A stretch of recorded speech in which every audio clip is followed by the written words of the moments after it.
കേന്ദ്ര സർക്കാർ സ്ഥാപനമായ ഡെവലപ്മെന്റ് കമ്മീഷണർ ഹാൻഡിക്രാഫ്റ്റിന്റെ സഹകരണത്തോടെ വനിതകൾക്ക് കരകൗശല വസ്തു നിർമ്മാണ പരിശീലനം സംഘടിപ്പിച്ചു. ചേർപ്പ് വുഡൻ ടോയ്സിൽ 50 സ്ത്രീകളാണ് പരിശീലനം നേടിയത്. 20 തരം കളിപ്പാട്ടങ്ങളുടെ നിർമ്മാണ പരിശീലനം നൽകിയതായി അധികൃതർ അറിയിച്ചു. കരകൗശല വിദഗ്ധൻ വിജയൻ മാസ്റ്ററുടെ നേതൃത്വത്തിലാണ് പരിശീലനം. ഇതിന്റെ കീഴിലാണ് ഈ ട്രെയിനിങ് സെന്റർ തുടങ്ങിയിരിക്കുന്നത്. കേന്ദ്ര ഗവൺമെന്റിന്റെ ഇത് 2 മാസത്തേക്കാണ് ട്രെയിനിങ് പ്രോഗ്രാം വെച്ചിരിക്കുന്നത്. ഈ ടോയ്സ് ഉൽപ്പന്നങ്ങളാണ്, മരം കൊണ്ടുള്ള ടോയ്സാണ് നമ്മൾ നിർമ്മിക്കുന്നത്. ഇപ്പോൾ ഒരു 20 മോഡലോളം ചെയ്ത് കഴിഞ്ഞിരിക്കുന്നത്. ഇനി നമ്മൾ അതിലൊരു 20 മോഡലും കൂടിയും വരും.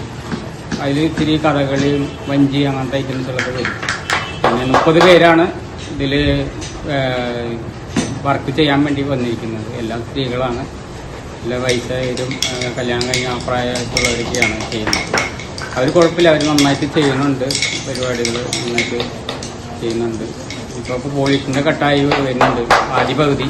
ഇനി 2ാം പകുതി ഇപ്പോൾ 20 ദിവസമായിട്ടുണ്ട്. 2ാം പകുതി അടുത്ത ദിവസങ്ങളിൽ തുടങ്ങും. അടുത്ത മോഡലുകൾ തുടങ്ങും.